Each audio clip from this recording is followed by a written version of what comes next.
जाति भेद, गांधी व अंबेडकर। कास्ट डिस्क्रिमिनेशन, गांधी और अंबेडकर। भूमिका, गांधी और अंबेडकर दोनों तत्कालीन सामाजिक स्थितियों व परिवेश से असंतुष्ट थे। दोनों समाज का नवनिर्माण करना चाहते थे। इस क्रम में दोनों ने समाज में प्रचलित सामाजिक कुरीतियों, जाति भेद, छुआछूत आदि को दूर करने का प्रयास किया। गांधी सामाजिक समरसता की स्थापना एवं सर्वोदय की अवधारणा को साकारित करने के लिए परंपरागत हिंदू सामाजिक संरचना में रचनात्मक सुधार चाहते हैं। वहीं अंबेडकर इसमें मूलभूत ढांचागत परिवर्तन की मांग करते हैं और ऐसा न होने पर शूद्रों के लिए हिंदू धर्म से अलग होने की भी सिफारिश करते हैं।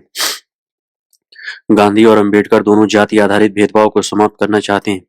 दोनों शूद्रों की समस्या का समाधान चाहते हैं, परंतु इस समस्या के कारण स्वरूप व निदान के प्रति दोनों का दृष्टिकोण एवं कार्य पद्धति अलग अलग है।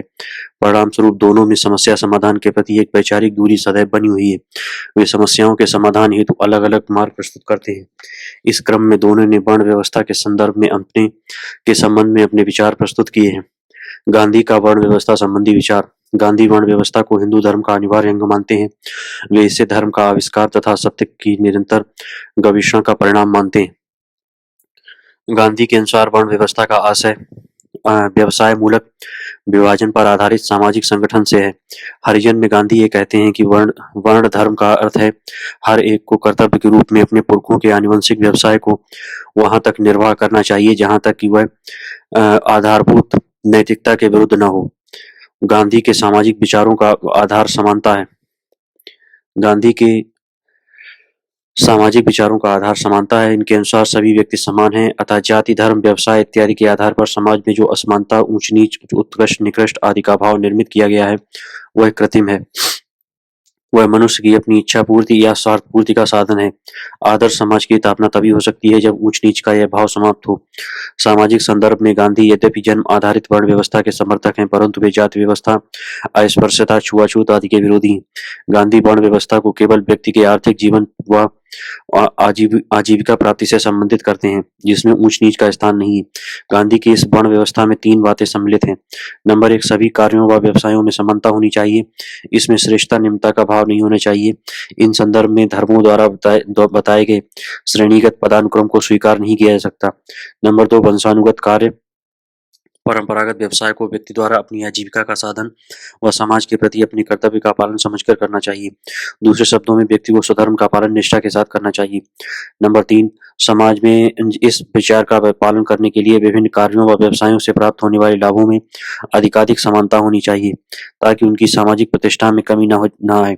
स्पष्टता वर्ण व्यवस्था की अवधारणा में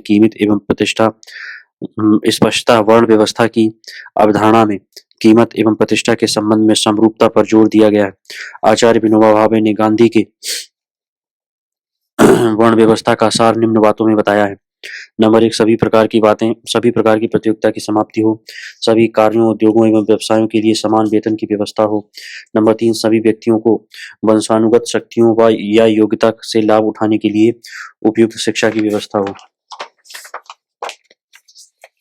गांधी के अनुसार वर्ण व्यवस्था में सामाजिक कर्तव्यों के वर्गीकरण एवं श्रम विभाजन की बात निहित है। इसमें व्यवस्थित एवं वैज्ञानिक समाज रचना का आधार निहित है। गांधी जी निम्नलिखित कारणों से वर्ण व्यवस्था का समर्थन करते हैं। नंबर 1, जन्म आधारित वर्ण व्यवस्था से वंशानुगत व्यवसाय को परिष्कृत करने में आसानी होगी। पिता द्वारा प्राप्त अनुभव व योग्यता को प्राप्त कर पुत्र जीवन में सरलता से अग्रसर हो सकता है। वह अपनी आजीविका की पूर्ति कर सकता है। सरलता से आजीविका की पूर्ति होने पर व्यक्ति अपने शेष समय का सदुपयोग अपनी आध्यात्मिक उन्नति में कर सकता है। नंबर 3, मनुष्य द्वारा अपना पैतृक कार्य त्यागने पर अव्यवस्था उत्पन्न हो जाएगी। इससे समाज में किसी कार्य विशेष के लिए प्रतियोगिता व संघर्ष उत्पन्न हो सकता है। परिणाम स्वरूप घृणा व विद्वेष की भावना बढ़ेगी। बेरोजगारी का विस्तार होगा। इस प्रकार वर्ण व्यवस्था से आर्थिक जीवन में कटुता व प्रतियोगिता की समाप्ति होगी। व्यक्तिगत लाभ अर्जन करने का भाव समाप्त होगा। नंबर 3, वर्ण व्यवस्था में सामाजिक संतुलन की स्थापना में मदद मिलती है। यह हिंदू धर्म की आंगिक एकता को इंगित करता है। गांधी इस आंगिक एकता को दैवी व प्राकृतिक मानते हैं। यह वंशानुगत कर्म नियम शाश्वत नियम है। इसमें ढांचागत परिवर्तन संभव नहीं है। यहाँ गांधी वर्ण व्यवस्था को मानने के साथ साथ ये भी मानते हैं कि सामाजिक महत्व एवं कीमत के दृष्टिकोण से भी कार्य समान है, तथा इस किसी कार्य को छोटा या बड़ा नहीं समझना चाहिए। गांधी के अनुसार वर्ण व्यवस्था में विकृति का कारण कुछ पेशों तथा व्यवसायों को निम्न मानकर तथा कुछ को उच्च मानकर जातिगत विशेषताओं को उसमें स्थापित करना है। स्पष्टतः जब वर्ण व्यवस्था में ऊंच नीच का भाव आता है तो फिर जाति भेद का रास्ता प्रशस्त होने लगता है। यह जाति भेद वर्ण व्यवस्था में विकृति का परिणाम है। गांधी के अनुसार वर्ण का सिद्धांत जाति का सिद्धांत नहीं है, क्योंकि नंबर 1 वर्ण व्यवस्था नैतिक है, जबकि जाति का सिद्धांत अनैतिक है। नंबर 2 वर्ण व्यवस्था का सिद्धांत श्रम विभाजन पर आधारित है। यह सामाजिक कर्तव्यों के विभाजन व वर्गीकरण का सिद्धांत है, जबकि जाति व्यवस्था कृत्रिम है। यह समाज में विषमता व घृणा को बढ़ावा देती है। आदर्श समाज के निर्माण के लिए इसका विनाश आवश्यक है। नंबर 3 वर्ण 4 हैं, जातियां अनेक हैं। वह जातियों में ऊंच नीच उत्कृष्टता निकृष्टता का भाव विद्यमान है। इससे अस्पृश्यता को बढ़ावा मिलता है। सर्वोदयी समाज की रचना करने के लिए इसका उन्मूलन आवश्यक है। जाति भेद बनाम जातिवाद। जाति भेद का घनिष्ठ संबंध जातिवाद से है। जातिवाद जाति प्रथा से संबंधित है। यह एक सामाजिक समस्या है। यह जातिवाद ही एक अर्थ में विभिन्न जातियों में स्तरीकरण एवं श्रेणीकरण को बढ़ाकर जाति विभेद की नींव रखता है, जिसकी अभिव्यक्ति एक दूसरे के प्रति घृणा, द्वेष या प्रतिस्पर्धा के रूप में होती है। अपनी ही जाति के हित को सर्वोपरि समझना जातिवाद का सबसे सामान्य रूप है। वस्तुतः जातिवाद एक जाति के सदस्यों की वह भावना है जो अपनी जाति के हित के सम्मुख अन्य जाति के समान हितों का अवहेलना व प्रायः हनन करने को प्रेरित करती है। जातिवाद में समाज या व्यक्ति की बजाय केवल अपनी जाति के हित को ध्यान में रखा जाता है। इस रूप में जातिवाद मानव भावनाओं का संकुचित रूप है। यह वसुधैव कुटुम्बकम और सर्वे भवन्तु सुखिनः की अवधारणा पर चोट करता है। सर्वोदयी समाज के निर्माण में यह घातक है। निदान का उपाय। परंपरागत हिंदू समाज की संरचना में सुधार किया जाए, उसमें आई विकृति को दूर किया जाए। इसके लिए गांधी निम्नलिखित उपाय करते हुए नजर आते हैं। नंबर 1 सवर्णों का हृदय परिवर्तन। नंबर 2 मंदिर प्रवेश। नंबर 3 हरिजन नाम देना। मनोवैज्ञानिक समर्थन। नंबर 4 हरिजन सेवक संघ की स्थापना। नंबर 5 कथन अगर मेरा पुनर्जन्म हो तो शूद्र के रूप में, ताकि मैं उनका पूर्ण सुधार कर सकूं। अगर नहीं हुआ तो हिंदू धर्म नष्ट हो जाएगा। नंबर 6 जाति भेद का प्रयोग कर विभिन्न राजनीतिक दलों ने अपना हित संवर्धन किया है। नंबर 7 गांधी शूद्रों के रहन सहन के ढंग में भी सकारात्मक परिवर्तन चाहते हैं। उनके अनुसार वे मांस भक्षण, मदिरापान इत्यादि निकृष्ट कोटि के कार्यों से दूर रहें। निदान क्यों जरूरी। नंबर 1 अस्पृश्यों के अलग होने पर सवर्णों एवं उनके बीच अंतरजातीय संघर्ष की दूसरी या नई सामाजिक समस्या उत्पन्न हो जाएगी। नंबर 2 सामाजिक संतुलन व सामाजिक स्वास्थ्य की रक्षा हेतु। नंबर 3 हिंदू समाज की एकता को बनाए रखने के लिए। नंबर 4 हिंदू समाज को विनष्ट होने से बचाने के लिए। अंबेडकर 1891 से 1956। अंबेडकर अपनी व्यक्तिगत पृष्ठभूमि व अपने अनुभव के आधार पर यथार्थवादी दृष्टिकोण रखते हुए जाति भेद के कारण स्वरूप व निदान पर अपना मत प्रस्तुत करते हैं। अंबेडकर जाति भेद के निदान हेतु परंपरागत हिंदू सामाजिक संरचना में ढांचागत परिवर्तन की बात करते हैं। इस क्रम में वे वर्ण व्यवस्था का विरोध करते हैं, क्योंकि नंबर 1 उनके अनुसार दलित की अमानवीय स्थिति का मूल कारण वर्ण व्यवस्था है। नंबर 2 इसमें व्यक्ति की क्रियात्मक क्षमता की उपेक्षा का भाव सम्मिलित है। नंबर 3 इसमें गुण की बजाय केवल जन्म के आधार पर किसी को पूजनीय व किसी को घृणित करार दिया जाता है। नंबर 4 वर्ण व्यवस्था में यह माना जाता है कि सबकी नियति पूर्व निर्धारित है। इसका आशय है कि दलित बने रहना ही ईश्वरीय इच्छा है। इस रूप में यह व्यवस्था व्यक्ति की स्थिति में परिवर्तन का विरोधी है। नंबर 5 वर्ण व्यवस्था अपमानजनक सामाजिक व्यवस्था है। यह मनुष्य की सृजनशील प्रवृत्तियों पर कुठाराघात कर उसमें परावलंबन की भावना को बढ़ाता है। नंबर 6 इनके अनुसार वर्ण व्यवस्था कोई दैवी या प्राकृतिक नियम नहीं है। यह अटल नियम नहीं है। यह एक कृत्रिम व्यवस्था है जो कि कुछ वर्गों द्वारा अपनी स्वार्थों की सिद्धि हेतु निर्मित की गई है। गांधी जहां यह मानते थे कि जाति भेद वर्ण व्यवस्था की विकृति का परिणाम है, अतः वर्ण व्यवस्था को बनाए रखकर भी इसकी विकृति को दूर किया जा सकता है। दूसरे शब्दों में वर्ण व्यवस्था और जाति व्यवस्था में अनिवार्य संबंध नहीं है।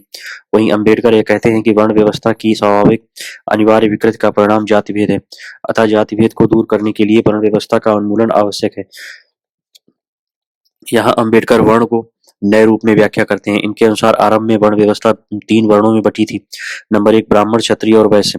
इंडो आर्यन समाज में शूद्रों को क्षत्रिय वंश का माना जाता था। उनका कोई पृथक वर्ण नहीं था। ये क्षत्रिय वर्ण के ही माने जाते थे, परंतु कालांतर में जब ब्राह्मणों एवं शूद्र राजा के बीच संघर्ष आरंभ हुआ तो फिर ब्राह्मणों ने शूद्रों का उपनयन संस्कार करना बंद कर दिया। इस प्रकार उन्हें क्षत्रिय वर्ग से पृथक कर दिया गया। इन तीनों वर्णों से पृथक शूद्रों के लिए एक चौथा वर्ण बनाया गया तथा सेवा संबंधी कार्यों को उनसे संबंधित कर दिया गया। सामाजिक आर्थिक संदर्भों में उनके ऊपर अनेक बंदिशें लगा दी गईं। परिणाम स्वरूप उनकी स्थिति में लगातार नकारात्मक परिवर्तन होता गया। हिंदू धर्म में सुधार के सलाह। अंबेडकर हिंदू धर्म को उसके अमानवीय मूल्यों एवं जातिगत भेदों से छुटकारा दिलाने के लिए कुछ सुझाव देते हैं। हिंदुओं के नैतिक आचरण के निर्धारण हेतु केवल एक प्रामाणिक धार्मिक ग्रंथ होना चाहिए जो सभी हिंदुओं द्वारा मान्य हो, स्वीकार हो। इस एक ग्रंथ के अलावा बाकी अन्य ग्रंथों को कोई सामाजिक या कानूनी मान्यता नहीं दी जाए। अन्य धर्म ग्रंथों के सिद्धांतों, नियमों आदि का प्रचार करना दंडनीय अपराध घोषित किया जाए। पंडे पुजारियों के पद समाप्त किए जाए, यदि रहे भी तो फिर इसका आधार वंशानुगत या जन्म न होकर राज्य द्वारा ली गई परीक्षा में उत्तीर्णता हो। प्रत्येक हिंदू के लिए पुरोहिताई के द्वार खोल दिए जाएं। किसी भी पंडे या पुजारी को उस कार्य के निर्वहन के लिए न्यूनतम शिक्षा का होना आवश्यक होना चाहिए। बिना डिग्री या उपाधि के इस कार्य को करने पर दंड का प्रावधान होना चाहिए। राज्य की आवश्यकताओं को देखते हुए आईसीएस अधिकारियों की भांति पुरोहितों की संख्या भी निर्धारित व निश्चित होनी चाहिए। नंबर 5, पुरोहितों को राज्य का नौकर होना चाहिए। राज्य द्वारा उसे तनख्वाह भी देनी चाहिए। अंबेडकर के कुछ अन्य विचार। अंबेडकर सवर्णों के हृदय परिवर्तन व गांधी के थोड़े बहुत सामाजिक सुधार कार्यक्रम पर विश्वास नहीं करते थे तथा वे समानता की स्थापना हेतु दीर्घकालीन इंतजार के भी पक्षधर नहीं थे। उनका कहना था कि स्वतंत्रता व समानता के खोए हुए अधिकार याचना से नहीं अपितु कठिन संघर्ष से प्राप्त होता है। इसीलिए उन्होंने अपने हक के लिए याचना की बजाय संघर्ष करना अधिक उपयुक्त समझा। दलितों के हित को प्रकाश में लाने के उद्देश्य से मूक नायक व बहिष्कृत भारत दोनों पाक्षिक पत्रिका के प्रकाशन में महत्वपूर्ण योगदान दिया। अंबेडकर के दलित आंदोलन की दो प्रमुख धाराएं थीं। नंबर 1, सामाजिक समानता के लिए संघर्ष। नंबर 2, सांस्कृतिक दासता से मुक्ति। अंबेडकर पहले इन लक्ष्यों की प्राप्ति हिंदू समाज में रहकर करना चाहते थे। इसके लिए एक तरफ उन्होंने दलितों को मंदिर प्रवेश व अन्य नागरिक अधिकार देने के लिए संघर्ष किया तो दूसरी तरफ उन्होंने हिंदू धर्म ग्रंथों से उन अंशों को हटाने की बात की जो सामाजिक विषमता व बुराइयों को प्रश्रय देते थे। इस संदर्भ में नए हिंदू धर्म ग्रंथ की वकालत करते हैं जिसमें स्वतंत्रता, समानता एवं भ्रातृत्व की भावना हो। अंबेडकर को धीरे धीरे ऐसा प्रतीत हुआ कि परंपरागत हिंदू सामाजिक संरचना में सकारात्मक प्रभावी सुधार कर पाना कठिन है। इसलिए वे कालांतर में हिंदू धर्म से अलग होकर बौद्ध धर्म को ग्रहण करते हैं जो कि समानता, स्वतंत्रता एवं भ्रातृत्व की मूल भावना पर आधारित है, जहां स्वावलंबन की भावना विद्यमान थी तथा बिना ईश्वर आदि की सहायता से अपने लक्ष्यों को साकारित करने का भाव विद्यमान था। अंबेडकर ने नागपुर में हुए अखिल भारतीय दलित वर्ग अधिवेशन में यह घोषणा की कि एक समय था जबकि हिंदू समाज के अभिन्न अंग के रूप में समानता की प्राप्ति के लिए हमने संघर्ष किया, किंतु अब हमारे आंदोलन का लक्ष्य मूलतः बदल गया है। अब हम राष्ट्रीय जीवन में हिंदुओं से भिन्न पृथक तत्व के रूप में बराबर के स्तर पर खड़े हैं, परंतु राष्ट्र आंदोलन की बढ़ती हुई शक्ति को देखकर उन्होंने पृथक निर्वाचन की मांग तो छोड़ दी, परंतु दलित के लिए आरक्षण व उनकी विशेष सुविधाओं की मांग को लेकर दलित के हित में एक नया पक्ष प्रस्तुत किया। जाति भेद के विविध आयाम। अंबेडकर ने हिंदू जाति प्रथा की खामियों, बुराइयों व विकृतियों को प्रकाश में लाने का प्रयास किया। इनके अनुसार दलितों के जीवन के सभी क्षेत्र इनसे प्रभावित हैं। नंबर 1, शिक्षा ग्रहण करने की मनाही, दूसरे से विवाह करने की मनाही, अस्त्र शस्त्र रखने की छूट नहीं। नंबर 4, उत्पीड़न के प्रति विरोध की आवाज नहीं। नंबर 5, सार्वजनिक तालाबों व कुओं के उपयोग की मनाही। नंबर 6, मंदिर में प्रवेश को लेकर पाबंदियां। नंबर 7, स्वतंत्र रूप से आर्थिक क्रियाकलाप की मनाही। किसी राजकीय पद पर इनकी नियुक्ति नहीं। नंबर 9, सामाजिक व्यवस्था में अंतिम स्थान। नंबर 10, कार्य केवल उच्च वर्गों की सेवा करना। नंबर 11, शूद्रों के जीवन का कोई मूल्य नहीं। नंबर 12, पृथक आवासीय क्षेत्र। नंबर 13, निम्न सामाजिक दर। अंबेडकर ने जाति आधारित भेदभाव को दूर करने के लिए कई रचनात्मक उपाय किए। अंतरजातीय विवाह को प्रोत्साहन, शिक्षा व्यवस्था पर ब्राह्मणों का एकाधिकार समाप्त कर उसे सर्वव्यापी बनाया जाए, अस्त्र शस्त्रों एवं सेना की भर्ती से संबंधित मामलों पर से क्षत्रियों का एकाधिकार समाप्त किया जाए, भर्ती योग्यता अनुसार हो। नंबर 4, सभी वर्गों व जातियों के लोगों को समान रूप से चुनाव लड़ने व मत देने का समान अवसर प्रदान किया जाए। नंबर 5, एक नई सामाजिक व्यवस्था के निर्माण का प्रयास जो स्वतंत्रता, समानता एवं भ्रातृत्व की मूल भावना पर आधारित हो। नंबर 6, वैज्ञानिक मनोवृत्ति को प्रोत्साहन। नंबर 7, औद्योगिकरण एवं शहरीकरण को बढ़ावा। गांधी और अंबेडकर में अंतर। गांधी वर्ण व्यवस्था के प्रबल समर्थक, अंबेडकर वर्ण व्यवस्था के कट्टर आलोचक। गांधी वर्ण व्यवस्था समाज के लिए उपयोगी, श्रम विभाजन एवं विशेषीकरण को बढ़ावा मिलता है। अंबेडकर वर्ण व्यवस्था अवैज्ञानिक, अमानवीय, अलोकतांत्रिक, अनैतिक, अन्यायपूर्ण एवं शोषणकारी सामाजिक योजना है, अतः वे इसका पूर्ण उन्मूलन चाहते थे। गांधी छुआछूत का वर्ण व्यवस्था से सीधा संबंध नहीं है, अर्थात छुआछूत वर्ण व्यवस्था की अनिवार्य विकृति न होकर बाह्य विकृति है, अतः छुआछूत को दूर करने के लिए वर्ण व्यवस्था को समाप्त करने की नहीं बल्कि इसमें रचनात्मक सुधार की आवश्यकता है। अंबेडकर अस्पृश्यता या छुआछूत वर्ण व्यवस्था का अनिवार्य परिणाम है, अतः बिना वर्ण व्यवस्था का उन्मूलन किए छुआछूत को दूर नहीं किया जा सकता। गांधी छुआछूत को दूर करने के लिए आदर्शवादी दीर्घकालिक उपायों की बात। अंबेडकर छुआछूत को दूर करने के लिए व्यवहारिक, त्वरित एवं ठोस उपायों पर बल। गांधी सवर्ण हिंदुओं के दृष्टिकोण में परिवर्तन के माध्यम से अछूतों के प्रति भेदभाव को दूर करने का प्रयास, इसके लिए वे धर्म परिवर्तन की आवश्यकता नहीं मानते। अंबेडकर हिंदू धर्म के अंतर्गत अछूतों का उद्धार नहीं हो सकता है, अतः धर्मांतरण द्वारा दलित के उद्धार का प्रयास किया गया। तो गांधी के अनुसार हिंदू धर्मशास्त्र अस्पृश्यता का समर्थन नहीं करते हैं, अतः धर्मशास्त्रों की मूल मान्यताओं से विद्रोह नहीं है। अंबेडकर के अनुसार हिंदू धर्मशास्त्रों में ही अस्पृश्यता के बीज विद्यमान है, अतः अस्पृश्यता को दूर करने के लिए हिंदू धर्मशास्त्रों की मूल मान्यताओं से विद्रोह करना होगा। गांधी के लिए विदेशी दासता और अस्पृश्यता दोनों ही भारतीयों के माथे पर गंभीर कलंक के समान है, परंतु वे अंबेडकर की इस बात से सहमत नहीं थे कि ब्रिटिश साम्राज्यवाद से संघर्ष को स्थगित करके पहले अस्पृश्यता निवारण एवं दलितोद्धार जैसे मुद्दों का समाधान किया जाए और तत्पश्चात ही देश की राजनीतिक स्वतंत्रता के लिए प्रयास किए जाएं। गांधी इन दोनों कलंकों से भारतीय समाज को मुक्त करने के लिए लोगों को एक साथ सजग, संगठित एवं संघर्षशील बनाना चाहते थे। अंबेडकर के अनुसार अस्पृश्यता का कलंक विदेशी दासता की तुलना में अधिक गंभीर है। उनके अनुसार जब तक समाज का एक बड़ा वर्ग सामान्य मानवीय अधिकारों से वंचित है, तब तक राजनीतिक स्वतंत्रता का कोई अर्थ नहीं है, अतः वे अस्पृश्यता निवारण को प्रथम वरीयता देकर ब्रिटिश दासता से मुक्ति के प्रश्न को उसके बाद स्थान देते थे। जाति विभेदीकरण के सकारात्मक पक्ष। जाति व्यवस्था वंशानुगत व्यवसायों की ज्ञान, कला एवं व्यवहार को एक पीढ़ी से दूसरी पीढ़ी में हस्तांतरित करती है। इस रूप में यह व्यवस्था संस्कृति को बचाने एवं उत्पादकता को बढ़ाने में सहायक है। इस व्यवस्था से विभिन्न जातियों में आत्मनिर्भरता बढ़ती है। विभिन्न व्यवसायों के लोग अपने कार्यों के संपादन हेतु दूसरों पर निर्भर रहते हैं। जाति व्यवस्था व्यक्ति को मानसिक संतोष एवं सुरक्षा प्रदान करती है। जीवन में क्या कार्य करना है, किस समूह में विवाह करना है, किस प्रकार के सामाजिक, धार्मिक, राजनीतिक कार्यों का संपादन करना है, यह निर्धारित हो जाता है। प्रत्येक जाति का एक जातिगत संगठन होता है जो अवसर विशेष पर उस जाति के सदस्यों को सहायता प्रदान करता है। इससे सामाजिक सुरक्षा की स्थापना होती है। जाति अपने सदस्यों को एकता के सूत्र में बांधती है। जाति के सदस्यों की भलाई के लिए धर्मशालाएं, चिकित्सालय, विद्यालय, छात्रावास आदि का निर्माण किया जाता है। जाति प्रथा बहु समाज की स्थापना में सहायक है, जहाँ प्रत्येक जाति समाज के उपयोगी अंग के रूप में कार्यरत रहती है।